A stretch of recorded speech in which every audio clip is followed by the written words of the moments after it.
Well, the Young Turks, Cenk, Uygur, and Kasparian with you guys. Fascinating day ahead. Lots of great stories, of course, as always. But the one that I'm most intrigued by is the outing of Tucker Carlson. Whoa, yes, as my grandmother would say back in the day, whoa. Okay, and then she'd pound her thighs like this, like, oh, whoa. Just a juicy story, very, very juicy. She had arthritis. Anyway, so. Okay. Rando. All right, so we're gonna have fun, and of course we'll bring a good, healthy dose of righteous justice. Now, before we get started with anything else, I need you guys to know, so I'm gonna say it throughout, we're going to Cleveland, and we're gonna have an amazing event, okay? So Killer Mike and I are hosting a town hall for Nina Turner.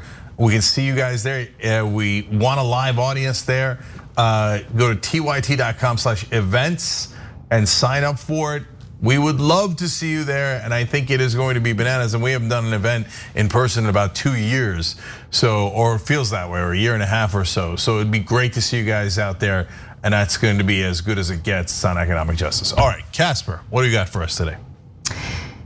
It looks like the left doesn't really need to do much to prove that Senator Joe Manchin's claims of the possibility of bipartisanship are empty and shallow, because it turns out that the right wing is doing a pretty great job uncovering just how dumb and feckless he is when he makes those points. One of my prayers is that the Republicans will take back their party. Things keep dripping out, drip, drip, drip, and the truth comes out. The latest GOP senator to essentially disprove Manchin's claims that bipartisanship is possible is Senator Lindsey Graham. Now, this is on the topic of a voting rights bill. As some of you might already know, Manchin has come out against the For the People Act, which is a robust version of an election reform bill. It includes things like campaign finance reform, publicly funded elections, and of course, a number of other things that would expand voting rights to all eligible voters. Now, he has come out with his own slimmed down version of that does not include taking money out of politics. And the whole point is, well, maybe if I scale it back, right, as Manchin says, I can get Republican lawmakers to agree to vote in favor of it. Senator Lindsey Graham disagrees. Let's watch. Manchin took out a lot of the basic Senate plans, S1, the For the People Act, like public financing of congressional elections. Can you go along with the Manchin stripped down version? And if not, why not? Well, one, I like Joe Manchin a lot, but we had the largest turnout in the history of the United States, and states are in charge of voting in America. So I don't like the idea of taking the power to redistrict away from state legislators. You're having people move from blue states to red states. Under this proposal, you'd have some kind of commission redraw the new districts, and I don't like that. I want states where people are moving to have control over how to allocate new congressional seats. So as much as I like Joe Manchin, the answer would be no. In my view, SR1 is the biggest power grab in the history of the country. It mandates ballot harvesting, no voter ID. It does away with the states being able to redistrict when you have population shifts. It's just a bad idea, and it's a problem that most Republicans are not going to sign. They're trying to fix a problem most Republicans have a different view of. So Senator Lindsey Graham utters what we already suspected. Republicans are not going to vote in favor of Manchin's bill, mostly because Republicans want to continue rigging the system to their advantage through gerrymandering, through a whole host of voter suppression provisions in state laws. They don't want to do away with that. They love that. And so it's just, we already know that Manchin is full of it. It's just honestly comical to see him get punched in the face by Republican lawmakers that he keeps referring to as his friends over and over again on cable television. Yeah, what I'm super curious about is the end game here, because the For the People Act, at least half of it that has to do with voting rights, is pretty much a must pass for Democrats, because otherwise the Republicans are going to limit the number of people voting throughout all these states. They've already passed legislation in 14 different states to limit voting, and you're going to be shocked to find out it's mainly Democratic voters they've limited voting in, and they've gerrymandered districts so badly that they wind up winning more seats than Democrats do in states, even though Democrats got more votes. Okay, in those same elections, we're not even talking about presidential elections or anything. Congressional elections, Democrats get more votes but less seats in a lot of the states because of the way that they have gerrymandered districts. So the Democratic Party would be committing suicide, political suicide, if they don't pass at least half of For the People Act. So now the question is the Democratic Party competent enough to pass the lowest bar, which is do not commit political suicide? Now, this is not about their voters. That, in my opinion, they barely care about them at all. This is about their own preservation. Yes. So like there's nothing that could be a better case for, can the Democratic leadership accomplish anything at all? Or are they the single most incompetent set of leaders this country has ever seen? Bingo. Right, so now I'm gonna give you the three options here. Of course, if you listen to the mainstream press, they're all master legislators and the greatest things on earth, even though they've almost never passed anything. Okay, so now, there's three different ways this can go. So Manchin says, I got this great compromise, and I told you, they're gonna vote on it, it's gonna get voted no. Are they gonna get 10 Republican senators to go along? Let's not waste one more second discussing that. There's 0% chance of that. Okay, I will eat shorts, my shoes, whatever you need me to eat. There are not 10 Republican senators that are going to say, for the same exact reason, by the way. The Democrats must pass it because right now the Republicans have an unfair, undemocratic advantage across the country. And for the same exact reason, the Republicans won't pass it under penalty of law. Okay, it's obvious. Stop discussing it. All right, so what happens after they vote no? Three possibilities. One is Manchin goes, oh, well, we gave it a shot, but no, I'm not ending the filibuster. In which case, Democratic leadership and even Stacey Abrams, etc., were foolish to negotiate with Manchin because it turns out Manchin never meant it and it was all one big giant joke on Democratic voters. Okay, now, second possibility is Manchin goes, oh, well, this is awfully frustrating. All right, you know what? I'm gonna bend on the filibuster. We're gonna bring it down from 60 to 55 votes that you need. And then in order to get the last 5 votes, this is really important. Then they're gonna go to Republicans and go, we'll take out the other anti-corruption measures. We already took out the small dollar matching funds, which would have helped people compete against you. We're gonna keep, and then on top of that, we'll cover up for your big donors and make sure nobody ever sees them. They'll gut more of the bill, and especially all of the anti-corruption parts, to try to get 5 Republican senators. Is that possible? Well, that's not impossible, but it's less likely, okay? And then the last option, Anna, is even that doesn't work. And then Manchin goes, well, look, I tried everything I could. So I guess now, since there's no Republicans moving ever on any bills, January 6th or this, fine, I vote to get rid of the filibuster. Let's pass this with 50 votes. And then at that point, it's still a 50-50 proposition because Kristen Sinema, it's possible that one of the other corporate Democrats, but Kristen Sinema is the biggest possibility, comes in and goes, no, I'm not gonna end the filibuster and you're not gonna get any of this. So it's not exactly hopeful right now.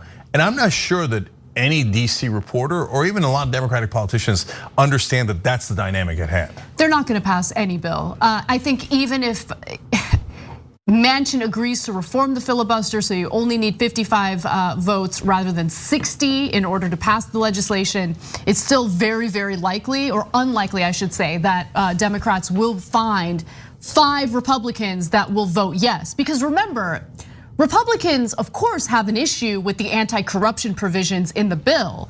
But they certainly have a bigger problem with the fact that this regulation or the regulations included in the bill would hinder their ability or the Republican Party's ability to skew elections to their advantage, right? They don't want to make it a free and fair electoral process. They hate that. So there's that. I don't know if Manchin will ever agree to doing away with the filibuster. Now, Lindsey Graham was asked about that. Let's play that video real quick and then we'll discuss the possibilities on that matter when we come back. Do you run the risk that Manchin and a couple of other moderate senators will eventually say, look, bipartisanship isn't working, and you know what, we're not gonna kill the filibuster, but we're gonna reduce the number of votes you need to stop a debate from 60 to 55. Do you run that risk? I hope not, because I was in Joe Manchin's shoes. I like Joe Manchin. I'm willing to work with him on infrastructure. We're very close on police reform. I'm not going to be extorted here.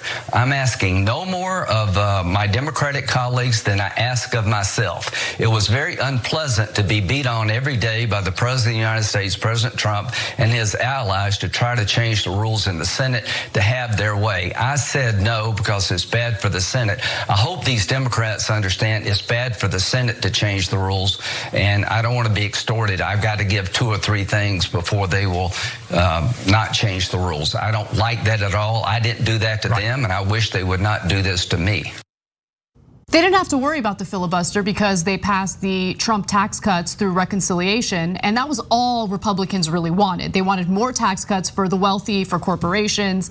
Also, I mean, if any Democrat listens to that clip and thinks, oh yeah, I mean, look, the GOP, they're principled. They're principled. I mean, they're not hypocrites at all. It's not like they would do away with the filibuster if it was in any way beneficial for them if they were in our shoes. I mean, no one can buy what Lindsey Graham is selling there. We know they're hypocrites. We know that if the tables were turned and they had some sort of policy agenda that they needed to get done, they'd get it done. Republicans would get it done. If they need to nuke the filibuster to do it, they would do it.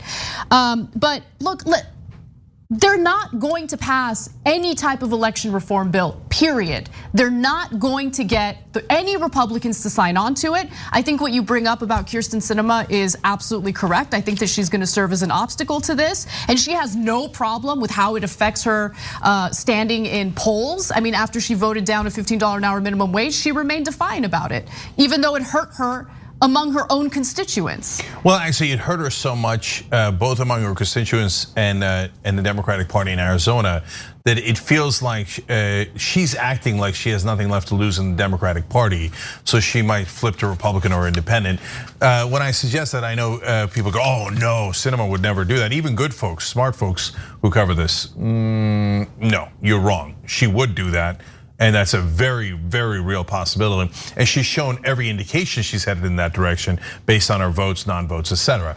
So now I gotta tidy up a couple of things. First of all, when Lindsey Graham says, well, look, I'll vote with things for Manchin. We could vote on the infrastructure bill. Yeah, that's the Republican version of the infrastructure bill. So yes, you'll vote yes on your own bill that does nothing. And police reform. Oh, we're waiting on Lindsey Graham to do meaningful police reform in this country? You must be joking. The only thing that Lindsey Graham is going to propose is something that helps cops, and there's no way he would do real reform. I'm moving on. Those are jokes. And understand that as they go through this 60, 55, 50, all of this kabuki theater, they're running out the clock, because it's the For the People Act is a political issue, but the policy issues is where the rubber hits the road, because that's where the Chamber of Commerce steps in and goes, no, I don't want you voting on $15 minimum wage. I don't want you voting on all these economic issues. So the more time they spend trying to get the bare minimum with the For the People Act, the less time they're gonna have for economic issues, and hence the donors are thrilled with how this is going. And of course, to Anna's point, he says, oh my gosh, golly gee, we'd never change the filibuster, except the minute it was convenient, you changed it for the Supreme Court. Right. And you said, oh, we don't need the filibuster anymore. You Democrats are suckers, idiots. We took it away as soon as it was to our advantage. Now the Supreme Court's 6-3, morons. And then they come out and they go, oh, we would never, golly gee, we would never touch a filibuster if it was to our advantage. Okay, by the way, the only reason they didn't want to pass some of the laws that Trump talked about is because the Chamber of Commerce didn't want them. And so that's why they're like, yeah, keep the filibuster, right? Right. So, and then finally, look, in order to get the 5 Republican votes, so why on God's green earth is that even in, why am I saying that's not a 0% chance they get 5 Republican votes? Because of what Chris Wallace asked. So at some point, the Democrats are going to say, well, we can't get a single Republican vote on a single policy issue, so we have left no choice but to get rid of the filibuster. If the Republicans were smart, what they would do is they would blunt that by voting for a quarter of For the People Act. So they'd not only get rid of all the anti-corruption measures, including the Disclosure Act, as I told you earlier, but they could also get rid of the gerrymandering provisions and only leave the provision that says, yes, you're allowed to vote. okay? And in which case they might get 5 Republican senators and then keep the filibuster, which allows them to block all progressive policy positions. So if the Republicans were smart, that's what they would do, right? But Republicans over the last 10 years at least have been driven by infinite greed. So they might not even do that. All right, well, let's move on to our next story because we now have some more insight into what was happening behind the scenes in the Trump administration during the coronavirus pandemic. A new book gives us some insight into how the inner workings of the Trump administration and how they propose to handle the coronavirus pandemic was actually far worse than what we experienced publicly. So this book, Nightmare Scenario, talks about 2 occasions where Trump suggested quarantining US tourists, people traveling to the United States as tourists as the pandemic was really starting to become more and more of a problem. In fact, the book notes that he had suggested, don't we have an island that we own? Trump reportedly asked those assembled in the Situation Room in February of 2020 before the US outbreak would explode. What about Guantanamo?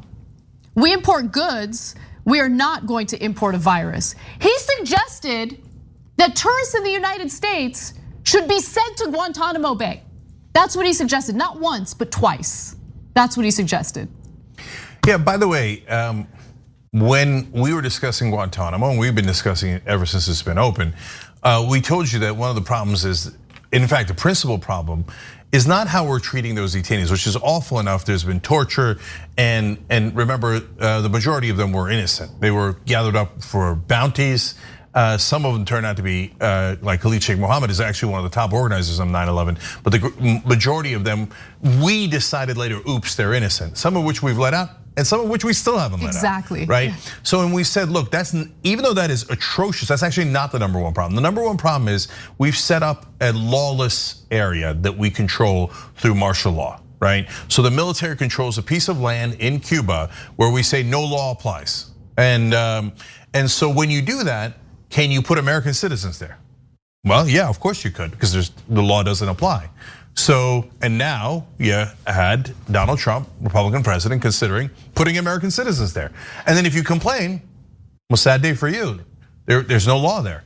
So all there is martial law, meaning military law. We have the might, we have the guns, and there's not a goddamn thing you can do about it.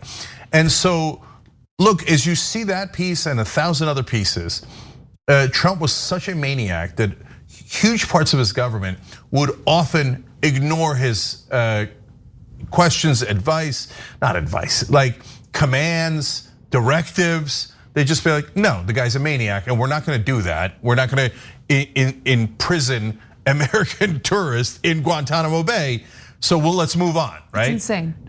But if, by the way, they're supposed to follow the president, right? I mean, you talk about deep state. No, there's top advisors, people he handpicked, like including his son-in-law. Oftentimes they'd be like, oh yeah, everybody knows the president's an idiot. Don't listen to him, right? But if they had listened to him, yeah, we would have put Americans in Guantanamo Bay, just like we told you.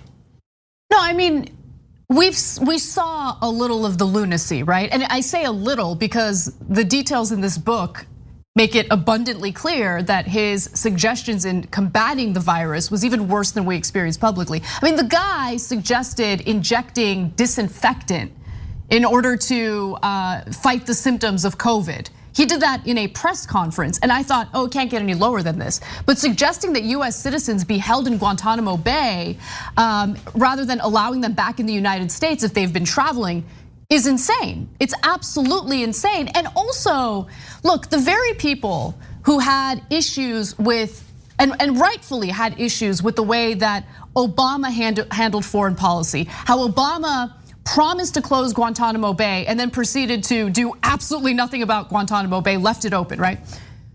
Are they upset about this? Are they upset about this? That Trump would suggest not once, but on 2 different occasions that US citizens be held in Guantanamo Bay because of the very chance that they might have COVID through their travels. Anyway, I just think that's fascinating. I know people are tired of hearing how stupid Donald Trump is, but 40% of the country thinks he's a genius. So look, if all of it didn't end it for you, the other suggestions that they ignored. So why don't we do 10 times the nuclear weapons we have? Well, it would bankrupt the country, literally. And what happened? I thought he was anti-war. At one time, he suggested nuking a hurricane, launching a nuclear weapon inside a hurricane to slow it. They had to tell him, no, that would actually spread the radiation further out. So, but if you're not convinced by any of that, we all saw on tape with our own eyes, he suggested injecting bleach into your body for coronavirus. If you're not done with him, after that, I'm not having a conversation with rational people. Right. The only people who still support him are deeply, deeply, deeply irrational. So you think, oh, yeah, maybe we should inject bleach. Maybe that was a smart thing for the president to ask, by the way, many, many, many months into coronavirus. It wasn't just at the beginning. Even though, injecting Clorox into your lungs at the beginning would have made sense? No, the guy is a blithering idiot. The most interesting part of this is how deeply everyone in the White House knew it. No, you're right, and that his own advisors served as the role that Congress should have been serving, which is checking him, right? Yeah.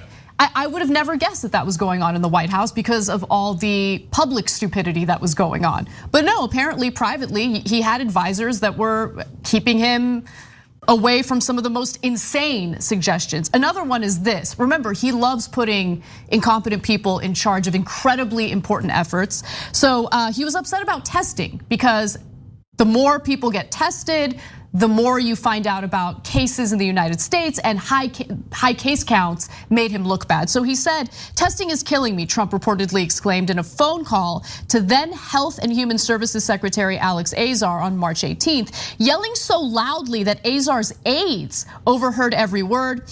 I'm going to lose the election because of testing. What idiot had the federal government do testing? Do you mean Jared? Azar responded. Just 5 days earlier, Kushner had vowed to take charge of a national testing strategy with the help of the private sector.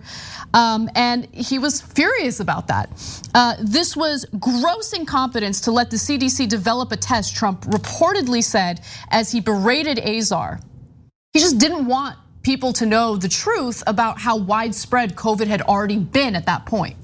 Look, if it was contained to the CDC, I could actually see a fact pattern where you say, oh no, he's referring to the test that the CDC created that turned out to be a flop and actually delayed us, right? So there's a scenario where you give him all of the benefit of the doubt and he comes out okay on that one sentence, okay?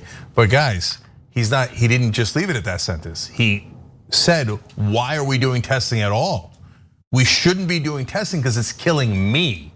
Because his point was, the more you test, yes, we'll find out more, we'll have better resources to treat people who have it, less people will die, but it is my perception that it is going to hurt my political career. So I would rather have them die than hurt my political career by 1%. And then he thinks that's so obvious. He's like, what kind of an idiot? Listen to the scientists. How dare you listen to scientists and try to save people's lives?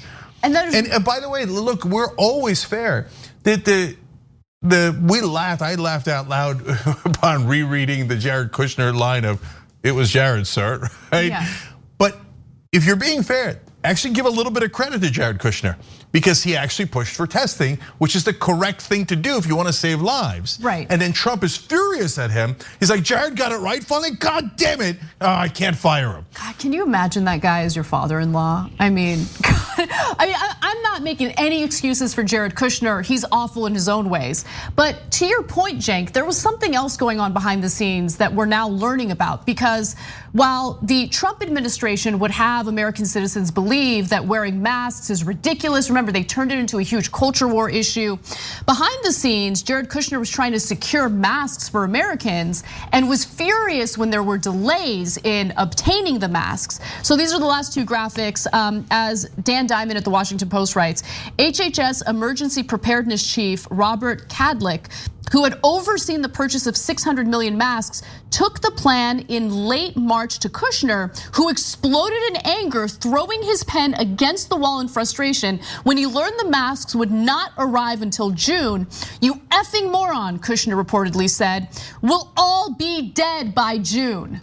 So apparently they knew how important the masks were. And apparently they knew how severe the outbreak was. Meanwhile, Trump's going on TV every single day, lying to you guys, telling you it's no big deal, it'll magically disappear. He literally said it will magically disappear 2 different times. Anybody having a conversation about Trump being intelligent, it's just sad. It's really, really sad. So now, back to the last couple of points here. That honestly prove what we've been saying for the last 4 or 5 years. Number one, I said to you that Trump's not really the president. There's 2 people who are directing almost all of the policy. And the 2 people were Steve Mnuchin, Treasury Secretary, and Jared Kushner. They're the ones that were actually doing almost all of the policy. That is why Trump every once in a while finds out what his own policy is and then gets furious about it. He's like, who wrote this? Idiot, you're the president. You were supposed to do it, but you were watching Fox and Friends and drinking your Diet Coke. Please, executive time. Okay, executive time. And so you told your son-in-law, I don't know, you don't have any experience in this, and you actually sucked at the one thing you did, real estate. Why don't you run the country? Then you don't, and then he turns around, he's like, oh, Jared did something wrong, I'm mad, okay? And then the thing that I warned you about even before the 2016 election, during the 2016 election, was, look guys, he's a terrible guy, racist, all that stuff, right? But actually the number one problem is his incompetence. And we can't have someone in office this deeply incompetent. And as you read that entire profile of the book that's coming out with much more details, it's all Trump appointees going, total clown show, right? So nobody knows who's in charge because Trump's an idiot and didn't say, this guy is in charge of everything when it comes to coronavirus. He's like Mike Pence, head of the task force. Dr. Bruce is the one coordinating the task force. Jared Kushner's secretly president. Mike Pence's chief of staff, who turns out to be a horrible guy. Mark Short, we knew that in general, but in this case, he's like, we don't need no stinking mask. He's one of the people, they wanted to hang Mike Pence anyway. But to give you a sense of how awful Mike Pence and his team were, and they joked around about, you don't need no stinking masks. It's gonna panic people if we send them free masks. They considered sending everybody masks that could have saved thousands of lives. Hundreds of thousands of lives, and Mark Short didn't want to do it because he thought it looked silly, and he said, it looks like you're wearing underwear on your face. So these morons had no idea what they were doing, and they bungled the entire reaction partly because they didn't even know who was in charge. So they keep going, wait, is it Pence, is it Kushner, is it Birx, who the hell's in charge? And Trump's ordering Diet Coke, watching cable news. And that's why over 600,000 Americans died, because of their grotesque incompetence. When we come back from the break, we'll discuss why American Airlines has been canceling literally hundreds of flights a day, starting with the weekend. That story should enrage you, especially when you consider just how much money they took in PPP money. Come right back, I'll give you those details and more.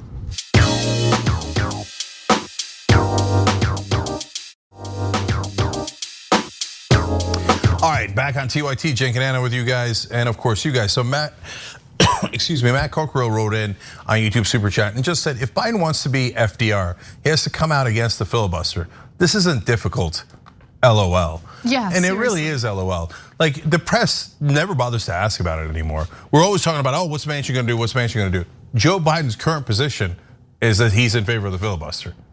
How absurd and insane is that? You know, and even if Biden succeeds in passing his infrastructure bill and the American Families Plan, which it's just not gonna happen. But let's say even in a perfect world that does happen, he's still not anywhere near FDR, because FDR created and passed programs that like permanently redistributed wealth, right? Like the Social Security program and Medicare, like those are things that actually had lasting power, and it wasn't just this one-time infusion of spending, federal spending. So it's something else to keep in mind. Anyway, God, I can go on and on about that because Politico just published this piece about the infrastructure negotiations that made me want to pull my hair out.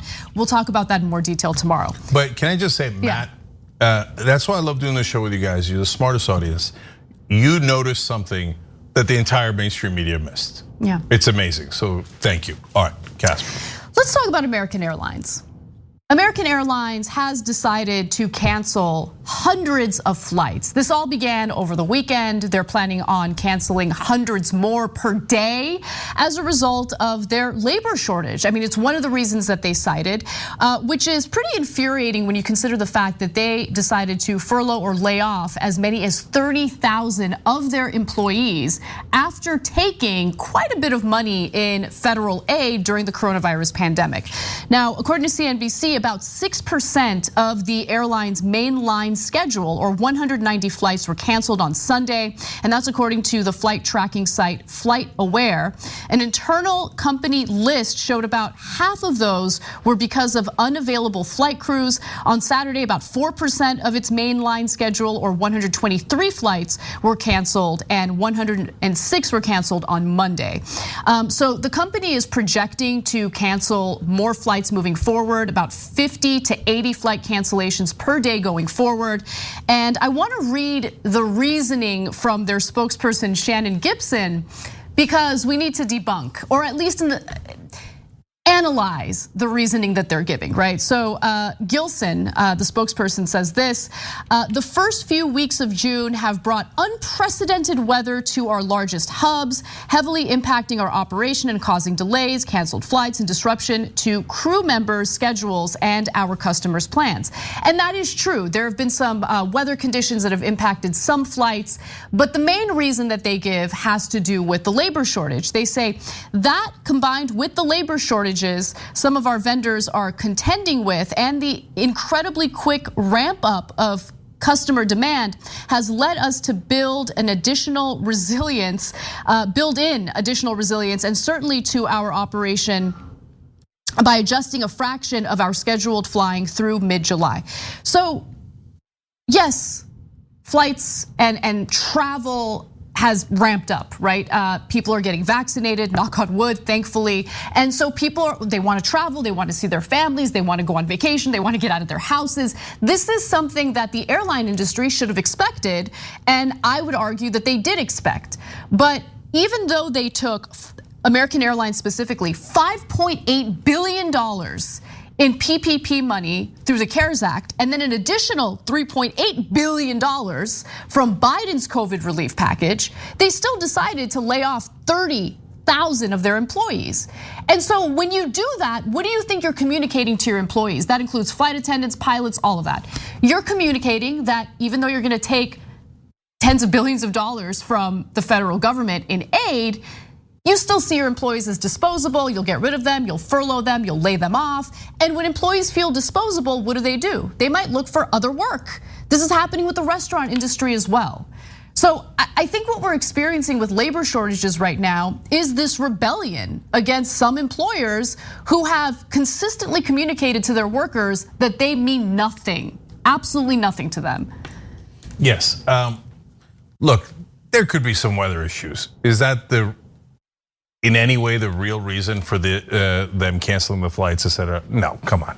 They're throwing that in there as a distraction, right? If they had all their employees and they're making money off those flights, the weather is in the past. They wouldn't cancel the future flights.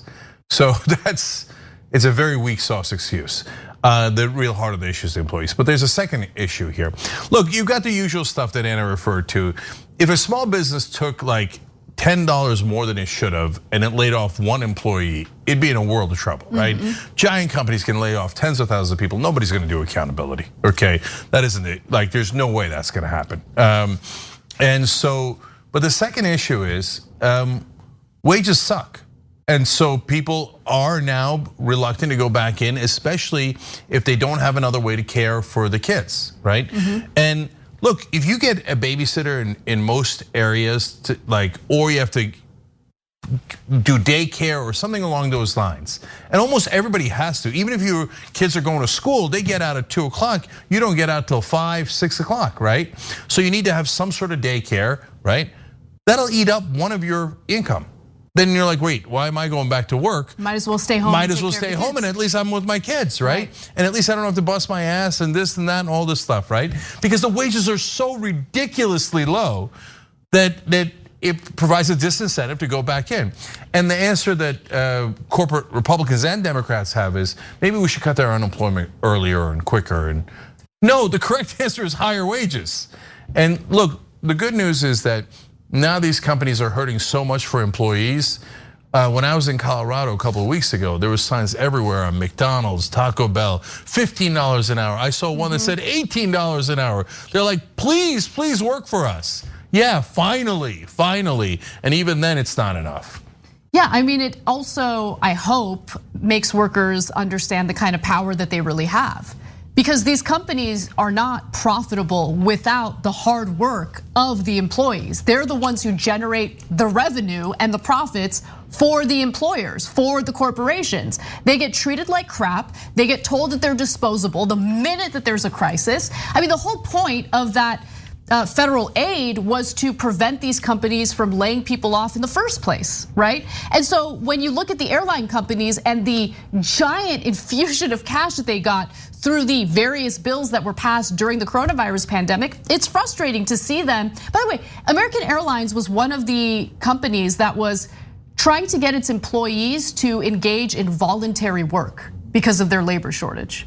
Yeah. No, not voluntary work. Stop treating your employees as if they're disposable and as if they're worthless. And maybe they'll enjoy working for you, maybe they'll come back. But I mean, employees were the first to bear the brunt of these firings and the coronavirus pandemic. I'm not surprised that this is the reaction that they've gotten as flights start ramping up again. Yeah, and they wanted their employees to do voluntary work. Well, they voluntarily decided not to show up. And so now they're canceling all those flights. Exactly. Pay them more and you'll be shocked. A lot of them will come back right away. We're gonna take a break. When we come back, there is this big debate about whether or not it makes sense to dox right-wing extremists when they engage in violent behavior at various demonstrations and protests. We've got that story for you and more when we come back.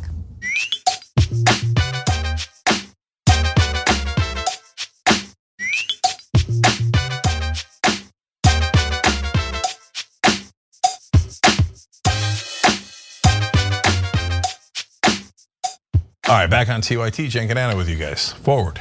All right. There's a big discussion, big debate about whether it makes sense for left activists to unmask right-wing extremists when they engage in violent behavior in some of these rallies and protests. Now, the topic is really about doxing, and so let's go through the details, and I'm really curious what you all think. In fact, we even have a poll on this. So, the topic was explored by the Washington Post. They profiled a specific incident involving an independent journalist by the name of Laura Jadid. And so she was at the MAGA march in DC in November when she was approached by a Trump supporter who was pretty aggressive, stepped on her toes, and was incredibly confrontational. In fact, we have a video showing you what that looked like. Let's take a quick look. Hey, yo, this is Portland Antifa Press right here. This one right here. What's up? Please don't step on my foot. How you doing? What's up? How you doing? All the way from Portland? Your little MAGA. Do not touch me. MAGA. I'm not touching you. Yes, you actually are. You definitely are, and I need you to stop. Don't video me. None of your friends would come. I'm allowed to video. Okay, you're not I'm allowed to be standing right here. We are, but if you touch me, what's up, that's not okay. What's up? I can't wait to see you in the lobby again. What's up? Is that a threat? Are we coming? What's going to happen to me in the lobby? Can you elaborate? What's up? You want to keep recording? You ain't gonna do nothing. Keep recording. You ain't doing nothing. You ain't gonna do nothing. Keep recording. What are you gonna do? Now, what followed is what has led to a debate that I think is worth having. So the man in the flag mask was quickly identified as Washington State resident Edward Jeremy Dawson by a local Antifa group. Twitter users mining public records later released his address and phone number. The video was amplified by Christian Exu, a prominent anti-fascist activist who tweeted it out to his 50,000 plus followers. Now, Christian also included contact information for Dawson's employer. And I looked for that tweet and found it. And yeah, there are very specific details about who the employer is, how activists should call and let the employer know about Dawson's behavior. So Dawson ends up getting fired.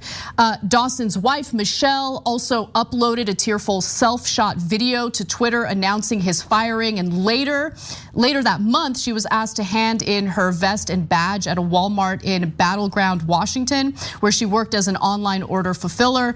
She thinks that she was fired over her politics, but acknowledges that she had missed a substantial amount of work because of her back problems. So the question is, does this activism, doxing bad actors, dangerous or right-wing extremists work? Does it make sense? Do we support it?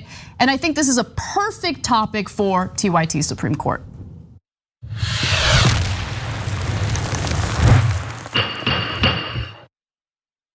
Uygur, you go first. Okay, we're missing a couple of justices today, but all right. This is a complicated one. So first, I want to just give a quick background on what happened with that person recording.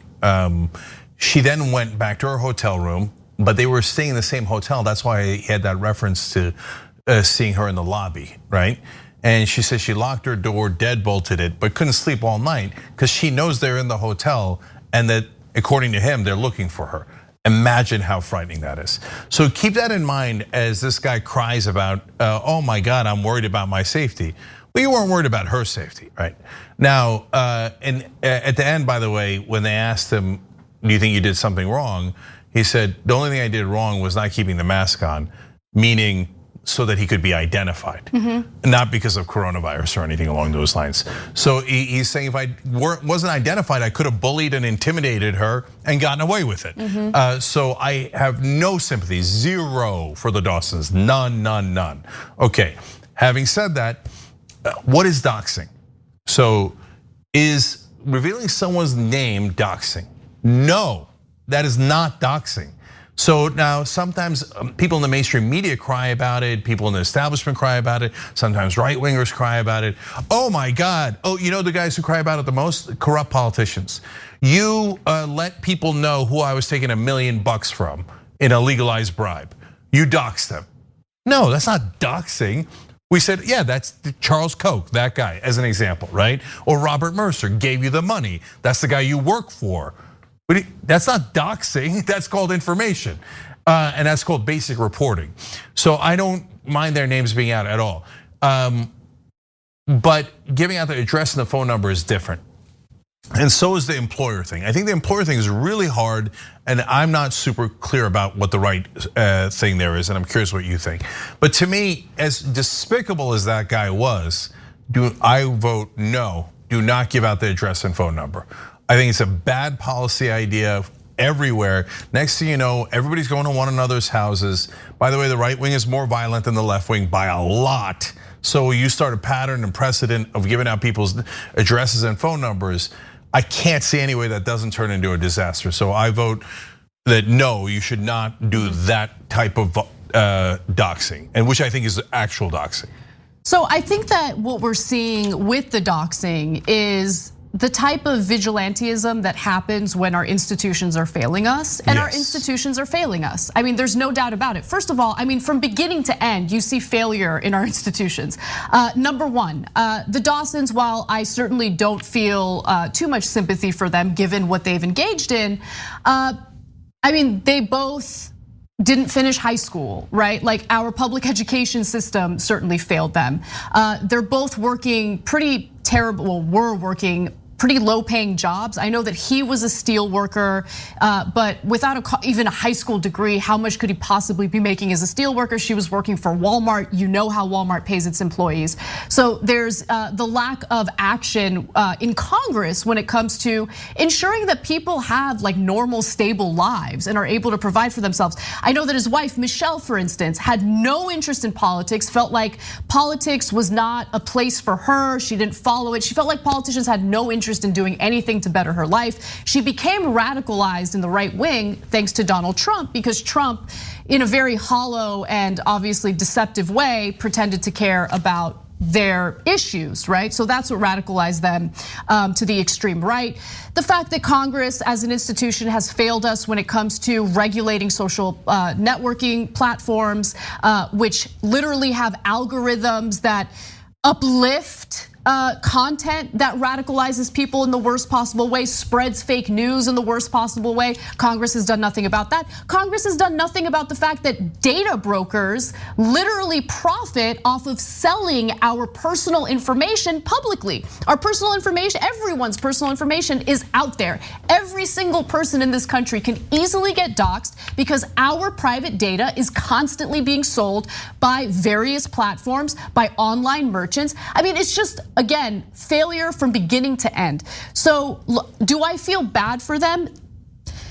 That's a different question. Like, it's hard to feel bad for them given that they willingly engaged in that kind of activity and that behavior. And obviously he was interested in just intimidating this reporter, right? So look, he's unrepentant. And, right. And she also said, oh, our 18-year-old daughter doesn't agree with us. She was super annoyed about it. She's like, oh, she's into George Floyd, blah, blah, blah, right? Yeah. So you get a sense of who these folks are. But at the same time, I agree with you, they're real people. I want to come back to that in a second, but I want to let you. But then there's the other thing, right? They became hardened, even more hardened in their extremism after they were doxxed. So they appear to be unchanged as a result of the doxing, like they feel no remorse. However, there was an interesting point made in the article about others who are kind of like straddling, right? They might want to go to these events, but then they see what happens to right-wing extremists in losing their jobs and all of that. And that discourages them, deters them. And I think that's an interesting deterrent. But at the end of the day, the failure is really about the institutions. We have to think about how easy it is to dox anyone, and do you want to be doxed for your political beliefs? And I say no. I think that it's bad practice, and really the ire needs to be directed toward members of Congress and their insane failure to really address issues. By the way, and police, right? Vigilantism is happening because police appear to be in bed with the right-wing extremists. So I don't, look, I'm not trying to be overly judgmental about the activists, right? They're doing what they think is right. And the reason why they're doing it is because the institutions have failed them, they failed all of us. So I don't know, it's a long way of saying, no, don't do the doxing. So look, we got a poll on this. I think it's really interesting. A lot of people coming in already in the members' comments. It's mixed. tyt.com/polls. We're curious about your answer. But Anna, I want to establish a couple of things before I go back to a really interesting point you made. One, giving somebody's name is not doxing. Right, correct. Right, okay. Giving out addresses and phone numbers definitely is doxing and is wrong. We're agreed on that, right? So that only leaves to me, do you tell their employer or not, okay? So now, in terms of these folks, look, steelworkers a good job. And look, a lot of folks have to work at Walmart, but you just ask them, they're not loving it. And so, but she loses the job, he has to get a lower paying job. He's still apparently some sort of steel worker, but he gets a lot less. They're pretty devastated in terms of the financial fallout from this. And so, but the thing that about how she was not at all political and got into politics because of Trump resonated with me in this. These are not like highly paid political actors in DC that are politicians or lobbyists or consultants, et cetera. They're real people. And one of the things that like the thing that is most unspoken in the American media is people didn't just like Trump because he acts in monstrous ways. They also liked him, or some exclusively liked him for this, because he said he was going to drain the swamp, and he talked like a real person because he didn't talk like a political robot. So even though he's a con man, it gave off the appearance of being real, and he gave off the, even though he's the most corrupt guy both personally and systemically, he gave off the appearance of being anti-corruption, and a lot of real people got energized by that, and they were like, well, at least that guy's not fake. They thought wrongly, right? Right. And at least he's not like all the other crooks who we know for a fact are robbing us blind. And the media tells us that they're all wonderful, honorable politicians. And so we know the media is a bunch of liars. Right, that's another institution that failed us. The media failed us more than any of them. Because over 90% of the country says that politicians serve their donors and not their voters, 93%, okay? It's the exact opposite in the media. Over 90% of the media says no, they do not serve their donors. They are honorable people having a legitimate intellectual debate. That is so outrageously false that of course a lot of people were like, oh, I guess you're fake news. The minute anybody said fake news, they were like, oh, I instantly believe it. Because those liars have been telling me that these corrupt politicians have my best interest in mind. Can get out of here, right? So now you take those people and they go down a rabbit hole. And they go down this rabbit hole, right? And that rabbit hole leads into dark places where you get in a woman's face. By the way, she's a veteran, right? And went into the military, by the way, out of patriotism after 9/11.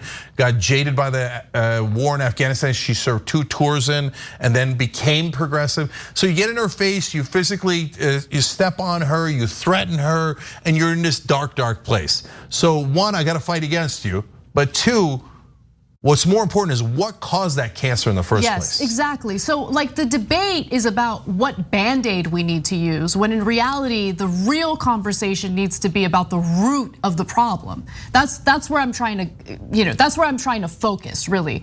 Now, again, I don't want people to think I'm like trying to protect right-wing extremists. I'm not, but there is a very real problem in the country with right-wing extremists. They didn't just come out of nowhere. Why is it that, especially during the Trump years, I mean, as early as 2009, when we did that story about the Department of Homeland Security, realizing that there's a problem with right-wing extremism, and then Obama got bullied into getting rid of that portion of the DHS, right? It was already a problem in 2009 and it's exploded since then. The real question is why, and why aren't we tackling the root causes of it? Yeah, and then finally on the employers, I still haven't made up my mind, but look, I always think, what if the shoe was on the other foot? Because that's the principal way to do it, right? And so what if they got a left-wing protester who had committed an act of violence against a right-wing protester and threatened that right-wing protester's safety, okay? Would I be okay with the right wing telling their employer that they had done that? And I think the answer is yes. Yeah. And then that's up to the employer to decide what they want to do with that information. And so, look, I get it, I'm in a position of privilege here because you are the boss man. Yeah, if they, right? No, you say, oh, I'm complaining to Cenk about Cenk. Okay, you're not going to get very far. By the way, unless you're right, in which case I'll say, hey, sorry, etc. Yeah. Right? But if they look, especially with cops, right? Because they're in charge of other people and they have tremendous power and they have guns, they have badges, they have authority that we gave them. If a cop is a white nationalist and he's out there going in and abusing African Americans, we gotta know. We gotta know.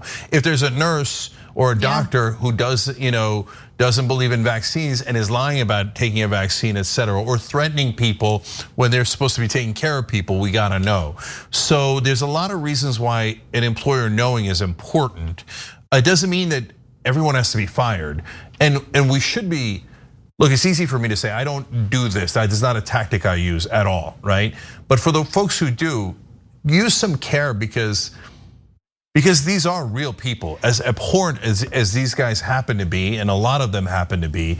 And I know what you're trying to prevent, but they might have so young many kids. people are in the same class, right? We're all the overwhelming majority of us are poor and middle class, okay?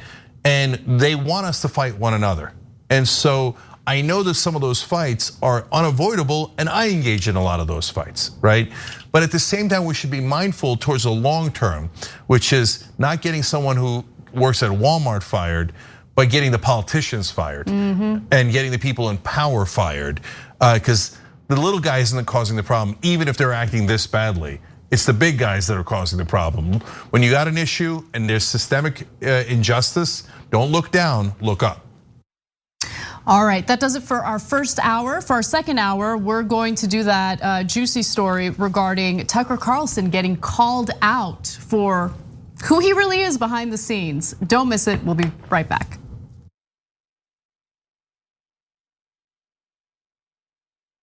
Thanks for listening to the full episode of The Young Turks. Support our work, listen ad-free, access members-only bonus content, and more by subscribing to Apple Podcasts at apple.co/TYT. I'm your host, Cenk Uygur, and I'll see you soon.